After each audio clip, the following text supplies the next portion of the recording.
Guys, welcome and welcome back to my channel. आज की movie review में आपके लिए मैं लेकर आई हूँ एक ऐसी लड़की की कहानी जो इस कहानी का मेन कैरेक्टर भी है, जो बहुत ही ज्यादा खूबसूरत दिखाई गई है और किस तरह उसी के टाउन के लोग उस अकेली औरत का फायदा उठाते हैं और एक अकेली औरत के प्रति समाज का नजरिया कैसा होता है इस मूवी में बहुत अच्छे तरीके से दिखाया गया है। लेकिन कहानी शुरू करने से पहले अगर आप इस चैनल पे नए हैं तो चैनल को सब्सक्राइब जरूर कर दे। तो चलिए आते हैं सीधा मूवी पर। मूवी की शुरुआत में हमें इटली का एक छोटा सा टाउन दिखाया गया है। वहाँ कुछ गवर्नमेंट ऑफिशियल अनाउंस कर रहे हैं कि सभी लोग दिन में अपना टीवी रेडियो सब ऑन करके रखें क्योंकि हमारे लीडर बहुत इम्पोर्टेंट अनाउंसमेंट करने वाले हैं। वहीं दूसरे सीन में हम रोनेटो नाम का एक टीनेज बॉय दिखाया जाता है जो अपने फादर के साथ एक साइकिल परचेज कर रहा था और साइकिल का मैकेनिक उसे बताता है कि साइकिल की केयर कैसे करनी है। तो साइकिल खरीदने के बाद अपनी साइकिल पर बैठकर अपने दोस्तों के पास जाता है और जब वो टाउन से गुजर रहा था तो वहाँ पर अनाउंसमेंट हो रही थी कि इटली और फ्रांस में वॉर छिड़ गई है, जिससे इटली की सिचुएशन काफी ज्यादा ट्रेजिटिक हो गई है। वहीं दूसरी ओर रोनेटो अपने दोस्तों को अपनी साइकिल दिखाता है जहां उसके दोस्त उसकी साइकिल देखते हैं। तभी उनका एक दोस्त आता है और कहता है कि वो आ रही है। अभी ये सभी रोड साइड बैठकर उसका वेट करते हैं और उनमें रोनेटो भी शामिल हो जाता है और कुछ टाइम बाद उस टाउन की सबसे ब्यूटीफुल औरत मलीना वहाँ से गुजरती है, जिसे देखकर रोनेटो के शरीर में बिजली दौड़ जाती है और उसे उससे पहली नजर में ही प्यार हो जाता है। उसके बाद रोनेटो और उसके दोस्त मलीना का पीछा करते हैं। मलीना के जाने के बाद जैसे तैसे अपनी जवानी के जोश पर काबू पाते हैं। वहीं अगले दिन रोनेटो मलीना के घर के पास आता है जहां मलीना उससे कहती है मेरे लिए सिगरेट लाओ, और जब रोनेटो मलीना से पैसे लेता है तो उसके बहुत करीब आ जाता है। लेकिन अचानक रोनेटो का दिन में देखा हुआ सपना टूट जाता है और वहीं अगले दिन रोनेटो को लगता है कि वो बड़ा हो गया है और हाफ पैंट उस पर सूट नहीं करता, इसलिए वो अपने फादर की पैंट को कटवा लेता है अपने लिए। और जब उसके फादर को ये पता चलता है तो वो उसे बहुत मारते हैं और उसकी हालत खराब कर देते हैं। वहीं हम देखते हैं कि आए दिन रोनेटो मलीना का पीछा करता है क्योंकि वो लस्ट और लव में फर्क भूलकर उसका दीवाना हो गया था। वहीं हमें ये भी पता चलता है कि मलीना का रोनेटो ही नहीं बल्कि पूरा टाउन दीवाना था और टाउन के ज्यादातर मर्द उसे अपने बिस्तर पर चाहते थे। हालांकि मलीना अकेली नहीं थी, उसके हस्बैंड वॉर में गए हुए थे, लेकिन टाउन में सब उसके अकेलेपन का फायदा उठाना चाहते थे। फिर एक रात हम देखते हैं कि रोनेटो मलीना के घर जाता है जहाँ वो देखता है कि मलीना एक ड्रेस सिल रही थी और उसने एक नाइट ड्रेस भी पहनी हुई थी। वहीं वो एक गाना चलाती है और अपने पति की तस्वीर को अपने सीने से लगाकर उसे बहुत मिस करती है। वहीं अगले दिन रोनेटो भी उसी सॉन्ग को परचेज करता है और रात में वही सॉन्ग चलाकर मलीना को इमेजिन करता है। वहीं अगले दिन रोनेटो मलीना का पीछा करता है क्योंकि टाउन में सभी उसे बच्चलन कहते थे। लेकिन जब रोनेटो उस जगह पहुंचता है तो वो देखता है कि मलीना किसी गैर मर्द से नहीं बल्कि अपने पिता से रोज मिलने जाती थी और उनकी देखभाल भी करती थी क्योंकि वो काफी ज्यादा बुजुर्ग भी हो गए थे। वहीं टाउन के सभी मर्द और गवर्नमेंट ऑफिशियल गिद्ध जैसी नजरें मलीना पर गड़ाए हुए थे। आदमी जितना मलीना को पसंद करते थे औरतें उतना ही ज्यादा मलीना से नफरत भी करती थी, उसे बच्चलन का दर्जा देती क्योंकि वो नहीं चाहती थी कि उनका पति किसी गैर औरत को देखे।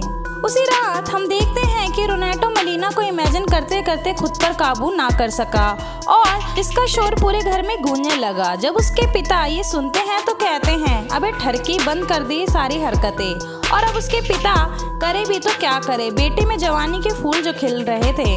वहीं अगले दिन टाउन में सभी लोग इकट्ठे होते हैं जहां जंग में शहीद हुए लोगों को याद किया जा रहा था। वहीं हमें ये भी पता चलता है कि मलीना के हस्बैंड भी शहीद हो गए हैं। अब टाउन के हर मर्द को बहुत खुशी हो रही थी क्योंकि अब मलीना का कोई सहारा नहीं रहा। वहीं रोनेटो को ये सब अच्छा नहीं लगता तो वो मलीना के घर जाता है जहाँ मलीना अपने पति को याद करते हुए रो रही थी। तब रोनेटो आता है और उसके आंसू पोंछकर उसे किस करता है और कहता है कि मैं तुम्हें प्रोटेक्ट करूंगा, मुझे बड़ा होने दो, मुझे थोड़ा वक्त दो। बट अचानक से फिर से रोनेटो का सपना टूट जाता है और वो देखता है कि वो तो घर के बाहर ही खड़ा है। वहीं अगले दिन रोनेटो फिर मलीना के घर जाता है जहाँ मलीना अपने कपड़े सुखा रही थी। तब रोनेटो मलीना के अंडरगारमेंट वहाँ से लेकर भाग जाता है और रात में उसे बहुत इंजॉय करता है। लेकिन सुबह जब उसके फादर उस अंडरगारमेंट को देखते हैं तो वो रोनेटो को बहुत बुरा मारते हैं। रोनेटो की माँ उस कपड़े को जला देती है। वहीं उसे कमरे में बंद कर दिया जाता है। अब रोनेटो 2-3 दिन से कमरे में बंद था, वो कुछ खा पी भी नहीं रहा था, जिसके बाद मजबूरन उसके पेरेंट्स को उसे खोलना पड़ा क्योंकि उसकी तबीयत बहुत ज़्यादा खराब थी। वहीं अगले दिन रोनेटो फिर से मलीना के घर जाता है, जहाँ वो देखता है कि मलीना का एक कंट्री ऑफिशियल से अफेयर चल रहा था। और जब वो मलीना के घर से बाहर निकलता है तो उसकी लड़ाई मलीना के एक दूसरे आशिक से हो जाती है। अब उस आदमी की वाइफ पुलिस लेकर आ जाती है और पुलिस को कहती है कि मेरा पति मुझे धोखा दे रहा है, और वो मलीना को भी खरी खोटी सुनाती है, उससे बदचलन और न जाने क्या क्या कहती है। अगले दिन ये खबर पूरे टाउन में फैल जाती है और मलीना पर हुए केस की वजह से अब उसके पिता भी उससे कोई नाता नहीं रखते।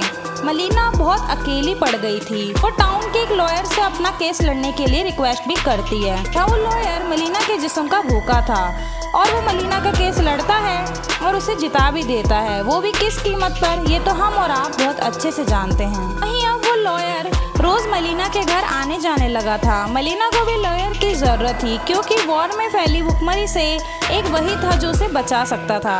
वहीं कुछ दिनों तक तो सब कुछ ऐसे ही चलता रहा, लेकिन एक दिन लॉयर अपनी माँ से मिलने जाता है, लेकिन उसकी माँ उसे धक्के मारकर बाहर निकाल देती है क्योंकि उसे मलीना और अपने बेटे के अवैध संबंधों का पता जो चल गया था। इसी वजह से अब लॉयर मलीना के साथ सारे रिश्ते तोड़ देता है। अब मलीना को सरवाइव करने के लिए अपने जिस्म का सौदा करना पड़ता है और अब मलीना समझ गई थी कि लोगों को बस उससे एक ही चीज चाहिए थी और वो था उसका जिस्म। अगले दिन मलीना अपने बाल काट लेती है और एक नया लुक लेकर टाउन में निकलती है, जहाँ वो मर्दों की भीड़ में जाकर बैठ जाती है और सिगरेट पीती है। और उसकी सिगरेट जलाने के लिए हर मर्द अपना लाइटर आगे कर देता है, जिसे देखकर मलीना समझ गई थी कि जब तक वो इज्जत की जिंदगी जीना चाहती थी तब तक उसकी किसी ने मदद नहीं करी। आज जब वो खुद को बेचने को तैयार है तो सब उसकी मदद करना चाहते हैं। रोनेटो ये सब देख रहा था, उसे ये सब बिल्कुल भी पसंद नहीं आ रहा था। अब अगली रात रोनेटो फिर से मलीना के घर जाता है, जहाँ वो देखता है कि अब नए नए आदमी मलीना के घर आने जाने लगे थे, उसके लिए खाना लेकर आते थे और उसके जिस्म का फायदा उठाते हैं। वहीं मलीना धीरे धीरे टाउन में पॉपुलर भी हो गई थी, जिसे देखकर रोनेटो बहुत ज्यादा परेशान हो जाता है, जिसकी वजह से उसे चक्कर आ जाते हैं और वो बेहोश हो जाता है। उसकी माँ को लगता है कि उस पर किसी भूत का साया है, इसलिए उसे चर्च लेकर जाती है, लेकिन रोनेटो का बाप जानता था कि उसे क्या चाहिए। वो उसे वेश्यालय ले जाता है, जिसके बाद रोनेटो खुद ब खुद ठीक हो जाता है। वहीं हम देखते हैं कि इलाइट ग्रुप जंग जीत गए हैं, जिससे पूरे टाउन में खुशी का माहौल था। अब उस टाउन की औरतें वेश्यालय को बंद करने का मुद्दा उठाती है और एक एक वेश्या को मार मार कर बाहर लेकर आती है, लेकिन इन सब में सबसे ज्यादा मारी जाती है मलीना, क्योंकि इन औरतों का पहला टारगेट तो मलीना ही थी। और वो औरतें मलीना को बहुत मारती हैं, उसके बाल काट देती है, उसके कपड़े तक फाड़ देती है, लेकिन वहाँ खड़ा एक भी आदमी उसकी मदद नहीं करता। अब मलीना टाउन छोड़कर चली जाती है और टाउन में अब सब कुछ पहले जैसा हो जाता है। और तभी टाउन में एक आदमी आता है, जो कोई और नहीं बल्कि मलीना का पति था। दरअसल वो कहीं खो गया था, शहीद नहीं हुआ था। अब वो मलीना को ढूंढते हुए अपने घर पहुंचता है, जो एक रिफ्यूजी कैंप बन गया था, बट उसे वहाँ मलीना नहीं मिली। जब रोनेटो को मलीना के पति के बारे में पता चलता है तो वो उसे एक लेटर में सब कुछ बता देता है कि मलीना के साथ टाउन में क्या क्या हुआ था। ये सब जानकर मलीना के पति को बहुत ज़्यादा गुस्सा आया, क्योंकि जिन लोगों के लिए वो जंग पर गया उन्हीं लोगों ने उसके बीवी के साथ ऐसा किया। अब वो मलीना को ढूंढने निकल पड़ा। कुछ दिन बाद टाउन में एक ब्यूटीफुल कपल आता है, जो मलीना और उसके हस्बैंड थे, जिसे अब लोग बहुत रिस्पेक्ट से देख रहे थे। वहीं मलीना महफूज महसूस कर रही थी और अगले दिन जब वो मार्केट में गई फ्रूट लेने तो टाउन की औरतें भी उसे आगे बढ़कर अच्छे से बात करती है। और जब मलीना रास्ते में फ्रूट लेकर जा रही थी तब उसके हाथ से फ्रूट गिर जाते हैं, जिसे उठाने में रोनेटो मलीना की हेल्प करता है। और जब मलीना आगे बढ़ जाती है तब रोनेटो उसे पीछे से कहता है, गुड लक मलीना। इससे हमें ये पता चला कि अब रोनेटो एक टीनेज बच्चा नहीं रहा, वो बहुत ज़्यादा मैच्योर हो गया है। और मलीना भी धीरे से मुस्कुराकर आगे बढ़ जाती है। दोस्तों, ये कहानी यहीं ख़त्म हो जाती है और इस कहानी के मुद्दे से हमें ये दिखाया गया है कि एक अकेली औरत को समाज में मान सम्मान नहीं मिलता, और जब उसका पति उसके साथ होता है तब सभी उस औरत की इज्जत करते हैं। ये मूवी इसी मुद्दे को सबसे ज़्यादा हाईलाइट करती है। तो दोस्तों, कैसी लगी आपको स्टोरी, हमें कमेंट करके ज़रूर बताइएगा, और चैनल पर नए हैं तो सब्सक्राइब ज़रूर कर दें।